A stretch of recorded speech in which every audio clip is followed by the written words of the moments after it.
Au cœur des remparts d'Aigues-Mortes, dans cette cité royale plantée au milieu des marais camarguais, se dresse une tour circulaire qui a traversé les siècles.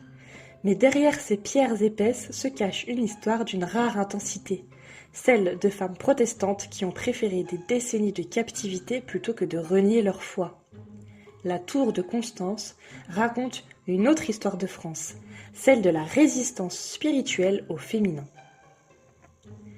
Érigée au XIIIe siècle sous le règne de Louis IX, Saint Louis, la tour de Constance était initialement conçue comme un élément défensif du port royal d'Aigues-Mortes. Haute de 33 mètres et large de 22 mètres de diamètre, cette forteresse circulaire impressionnante était visible à des kilomètres à la ronde, témoignant de la puissance royale dans cette région stratégique. Mais 4 siècles plus tard, cette même tour va devenir le théâtre d'un tout autre combat. En 1685, Louis XIV révoque l'édit de Nantes, mettant fin à près d'un siècle de coexistence religieuse relative. Le protestantisme devient illégal, les temples sont détruits et une répression systématique s'organise. La tour de Constance se transforme alors en prison d'État, spécialement dédiée aux femmes protestantes du Languedoc. La tour de Constance représente un enfermement ciblé et cette spécialisation n'est pas un hasard. Dans la logique de l'époque, les femmes sont considérées comme les principales responsables de la transmission de la foi hérétique aux enfants. Mères, épouses ou sœurs, elles sont identifiées comme les derniers remparts de la résistance protestante. Les enfermer, c'est espérer briser définitivement les communautés réformées. Parmi toutes les femmes qui ont franchi les portes de la tour de Constance, une figure domine, Marie Durand. Née en 1711 dans une famille protestante des Cévennes, elle est arrêtée en 1730 à l'âge de 19 ans, accusée d'avoir hébergé des assemblées religieuses clandestines. Elle ne retrouvera la liberté qu'en 1768, après 38 années d'enfermement. 38 ans. Plus de la moitié d'une vie passée entre les murs humides de cette tour, dans des conditions de détention particulièrement difficiles. Froid, humidité, promiscuité, nourriture insuffisante, tout était fait pour briser la résistance des prisonnières. Pourtant, Marie Durand ne cède jamais. C'est elle qui grave dans la margelle du puits central de la tour le mot qui est devenu légendaire, résister. 8 lettres creusées dans la pierre qui résument à elles seules l'esprit de ces femmes.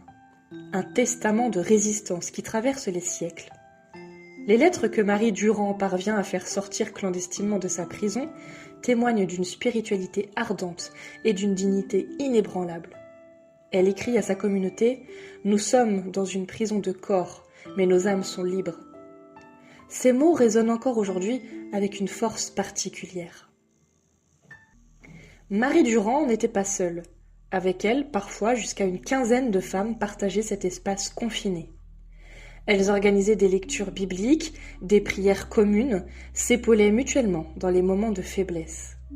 Cette solidarité féminine face à l'oppression constitue l'un des aspects les plus émouvants de cette histoire.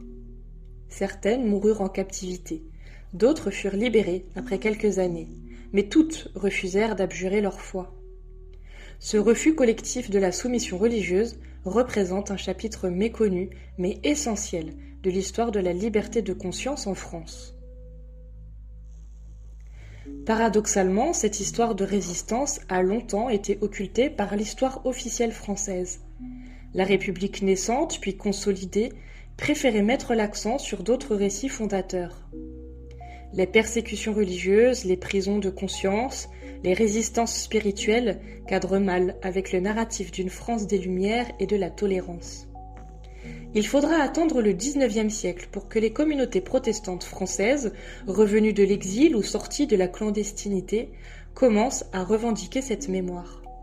La tour de Constance devient alors un lieu de pèlerinage pour les familles réformées, un symbole de la fidélité à travers les épreuves. Aujourd'hui, la tour de Constance est classée monument historique et intégrée aux circuits patrimoniaux d'Aigues-Mortes. Les visiteurs peuvent voir l'inscription résister et découvrir l'histoire de ces femmes extraordinaires. Des expositions permanentes, des commémorations annuelles, des associations de mémoire perpétuent le souvenir de Marie Durand et de ses compagnes. Cette reconnaissance tardive s'inscrit dans une démarche plus large de réconciliation avec l'histoire religieuse française. Elle permet de comprendre que la construction de la tolérance et de la laïcité s'est faite aussi au prix de ses résistances et de ses sacrifices. L'histoire de la tour de Constance pose des questions qui résonnent encore aujourd'hui. Pourquoi les femmes ont-elles été ciblées en priorité ? Leur rôle dans la transmission des valeurs, leurs influences sur l'éducation des enfants, leur résistance particulière à l'uniformisation religieuse, autant d'aspects qui éclairent d'un jour nouveau les rapports entre genre, religion et pouvoir. Marie Durand et ses compagnes incarnent une forme de résistance spécifiquement féminine, qui passe par la parole, la transmission, la solidarité, plutôt que par les armes. Leur combat pour la liberté de conscience ouvre des perspectives sur d'autres formes de résistance d'hier et d'aujourd'hui. Au-delà du contexte religieux spécifique, la tour de Constance est devenue un symbole universel de résistance à l'oppression.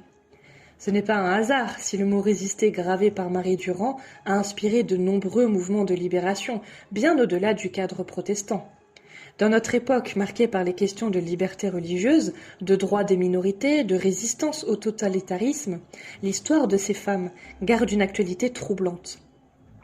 Elle nous rappelle que la liberté de conscience n'est jamais acquise définitivement, qu'il faut la conquérir et la défendre au prix de sacrifices parfois immenses. La tour de Constance n'est pas seulement un monument de pierre au cœur d'Aigues-Mortes. C'est un lieu de mémoire vivante qui nous parle de courage, de dignité, de fidélité à ses convictions. Marie Durand et ses compagnes nous ont légué plus qu'une simple inscription dans la pierre. Elles nous ont transmis l'idée que certaines valeurs méritent qu'on leur sacrifie sa liberté, voire sa vie. Aujourd'hui, alors que nous célébrons la liberté de conscience comme un droit fondamental, il est essentiel de se souvenir de celles qui ont payé le prix fort pour que cette liberté existe. La tour de Constance nous rappelle que derrière chaque droit conquis se cachent des histoires personnelles, de sacrifice et de résistance. Le mot « résister », gravé dans la pierre par Marie Durand il y a près de 3 siècles, continue de nous interpeller. À chaque génération de définir ce pourquoi elle est prête à résister, ce pourquoi elle accepterait de payer le prix de la liberté.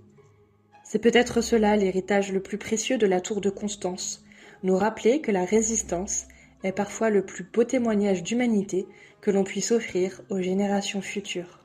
Et cette histoire mérite d'être transmise, particulièrement aux jeunes générations, pour qui les notions de liberté religieuse et de tolérance peuvent parfois sembler évidentes. La tour de Constance nous rappelle qu'elles ne le sont pas, et que leur préservation demande une vigilance constante.